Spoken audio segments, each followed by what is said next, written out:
Good morning, everybody. My name's Mark, and we are really excited that you tuned in today to be with us. This is a little segment we like to call, What the Heck Are You Doing?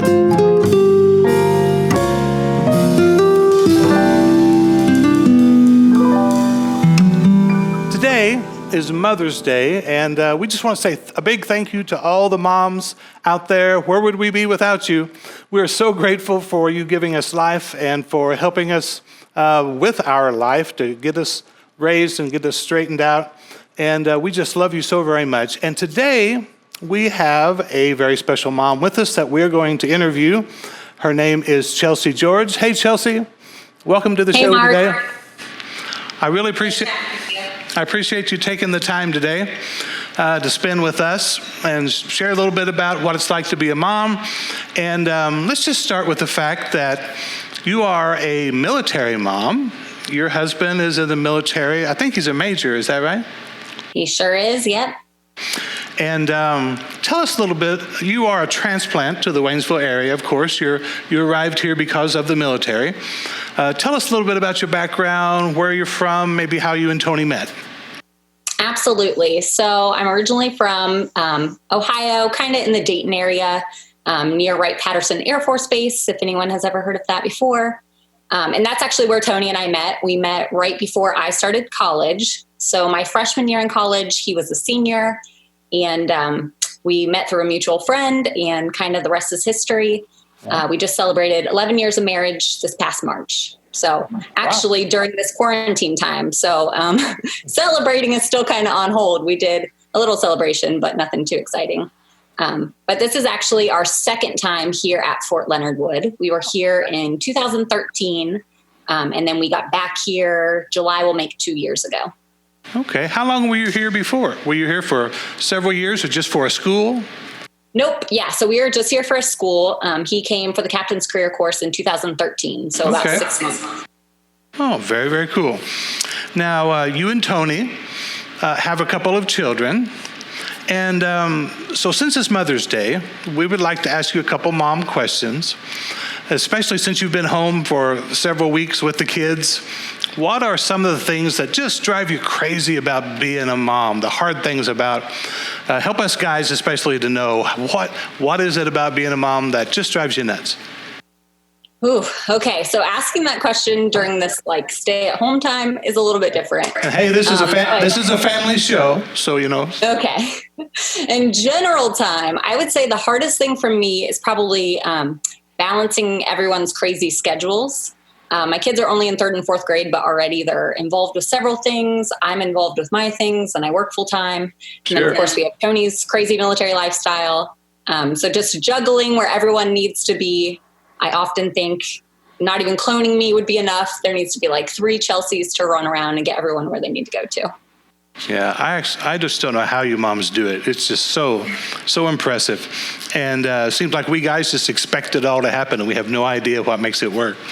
If you could say something to us guys that we should know about moms that would make your life easier, things that we could change that we're sort of getting in your way, what would you say to us guys to help us understand? So I don't know if this applies to all guys, but the way my guy works is he comes home and I'm chomping at the bit to talk to him about every little thing. And he likes to just go disappear for a while, usually to the bathroom, because that's what dudes do. So when your wife greets you what a are little you talking puppy, about? when a wife greets you like a little puppy, excited that you are home for the day, don't disappear for an hour and leave her with the kids while all chaos is breaking loose. Maybe limit your time to 5 minutes and then come join her and entertain her conversation that she wants to have. Okay, well, that's good advice. Don't ignore her. Spend some time with her as soon as you get home. I love that. Now, there's an interesting thing, I think is really interesting about you. You recently, you just abdicated your crown, I don't know if that's the word, as Mrs. Missouri. So tell us about that. Have you been in pageants your entire life? I mean, that's impressive. Mrs. Missouri here with us in Waynesville. Tell us about that experience, how you got into that and what that was like. Yeah, sure. So actually, I had competed for Mrs. Missouri the last time we lived here. back in 2013. I was a runner-up that year, and really I just kind of got involved with it as a way to get more active in my community. Being not from the different communities that I live in, sometimes it can be kind of hard to get plugged in at first. And, having that little title on your little sash kind of gives you just a lead into getting involved in the different areas that you want to get involved with. It's also just a great way to meet friends, other moms who are looking, to challenge themselves and have a little bit of fun. So that's why I did it originally in 2013. And then when I moved back here, I thought, hey, I need a goal to shoot for. It sounds kind of fun. Like I said, it's a way to get involved in your community. And I was wanting to advocate for something important to me, skin cancer education and prevention. So just kind of gave me an opportunity to use that title and work with some different organizations that maybe I wouldn't have necessarily been able to get plugged in with without the title. So just a fun goal, and just made some good friends, had a year where I got to do some pretty cool things. So definitely a fun little adventure. Did you travel nationally with this title as part of your reign? Yeah, so I did all kinds of things all across the state. I got to go to Jefferson City and advocate, speak to senators and representatives about something called the Tan-Free Teens Missouri Initiative, which was pretty cool. I got to do some cool skin cancer walks in Kansas City. But I did get to travel all the way to Las Vegas this past August and compete at the Mrs. United States pageant, which was pretty cool. Definitely made some fun memories there. Tony got to come out with me, and the kids stayed back here with Grandma and Grandpa, and had a good time for sure. Wow. Very, very cool. Can I ask, what was the impetus for the advocating for skin cancer? Is there an experience in your past that, sort of made you focus on that? Yeah, absolutely. So in 2009, my Uncle Jamie, who played a big role in my life, I grew up with a single mama, and this was her brother. He was, there to really help with raising my brother and I. He was diagnosed with skin cancer. He was in his early 40s, and in just 6 months, he actually passed away from melanoma. Wow. So definitely scary. I think a lot of times people tend to think of, skin cancer as not being this very big issue. You just get it removed. It's not that big of a deal. So I kind of made it my mission to correct some of those misperceptions and let people know that it is something serious. And also share with people ways that they can help keep themselves and their families safe. Wow. Well, very cool. Well, let me ask you another mom question, if you don't mind. Okay. We talked about the things that drive you crazy about being a mom. Give us those special moments, those things where you're like, I can't stand these kids, but then this happens, and I remember why now. I want to be a mom. Yeah.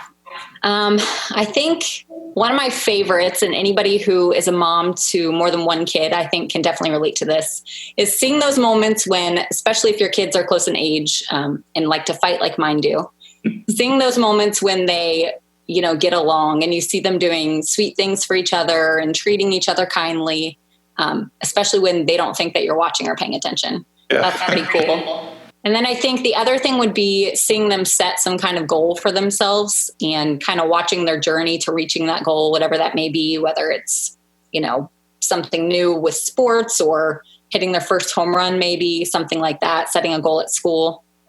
Seeing them maybe kind of struggle with the goal, have some challenges thrown their way and overcome that, and then seeing them succeed is pretty cool. Very cool. One more mom, little part of this. There are moms watching today, and there may be single moms that are having relational struggles with their spouse, maybe moms that have lost a child, but they're struggling in various ways. And I know you can't solve everyone's problem with one suggestion, but if there was one thing you could say to struggling moms today on Mother's Day, what would you say to them? Oh, that's a good question. I would just say, whatever you're struggling with, just take it to God for sure. He understands those struggles. He'll be there for you. Also, don't be afraid to reach out to other moms who, maybe can relate to your struggles, or just somebody who will listen to you. Yeah. Being a mom is not easy. It's not, always rainbows and butterflies like they like to tell you when you're a little girl it's going to be. So we all struggle in some way or another. So find a friend that you can talk to, someone who will listen. And if you need a friend, hey, I'm always here. Cool. That's good advice. This might be a good time for us also to remind everybody out there, we have a team of people. We call it Stonebrooke Cares. You can actually go to stonebrookecares.com, and we have some great moms on that team that even if it has to be through Zoom, are just ready and waiting to talk with you about struggles. You don't have to struggle alone. You can reach out, and we'd love to help you. People like Chelsea and others will be glad to talk to you. Okay, well, we're going to wrap this up, Chelsea, but before we go, we want to do a little top 5 list, sort of a la David Letterman. So we're going to talk about your top 5 reasons guys would make terrible moms. I'm ready. Okay, number 5. Okay, I want to start by saying I recruited some fellow moms to help me with this list. And number 5, we have that it's kind of like children leading children, right? Oh. Anyone who has a husband knows that they're usually the ones coming up with some crazy plan, some way that the kids are going to get hurt, some way the kids are going to get into trouble. So the mom, it's our job really to just make sure that everyone stays together in one piece. No major catastrophes happen, and whatever kind of wild thing they've come up with to try and do is kind of kept under control. I can't relate to this at all. I just don't understand what you're talking about. Okay, that's a good one. Let's go on. Number 4. Number 4, we have the struggle that many dudes have of trying to do a hairstyle on a girl. So anyone who has a daughter has seen poor dad try and do a ponytail. They know how that goes over. So it's definitely important that we keep mom around to tame those manes and make sure that those daughters aren't going to school looking crazy. Well, that's absolutely true. I agree with you there. Okay, let's go on. These are good. Number 3. A lot of dudes struggle with the whole color coordination thing, and this can become quite an issue when dressing the children. So I think it's important to leave that to the ladies. But if the hair's bad enough, nobody notices the color coordination problem. So there you go. I don't know. Okay, these are good. How about number 2? Number 2. Oh, this is a good one. Okay. We have the fact that dudes tend to get distracted by food really, really easily. So I'm worried about keeping the kids in their care for too long because that food might distract them and they may forget about the whole taking care of the kid thing. No, we do. We get distracted by food, but it's like chocolate cake, and we just make it for breakfast for the kids. So, I mean, there we go. Solves the that's problem. A new good one. Yeah, the well-balanced diet, you need to keep the women around for that. Okay, so for our final one, for the number 1 reason guys would make terrible moms, number 1. All the ladies watching this are going to agree with me here. The whole childbirth thing. I'm just not so sure that you gentlemen can handle it. I'm just saying. We can't. We don't even want to be around if we don't have to. But wow, yes, we are very grateful that there are moms in our life. You guys do so many things that we couldn't handle. So I really appreciate you being here, Chelsea. I hope you had a good time. I hope you guys enjoyed this time together. So now we know with Mrs. Missouri what the heck she is doing.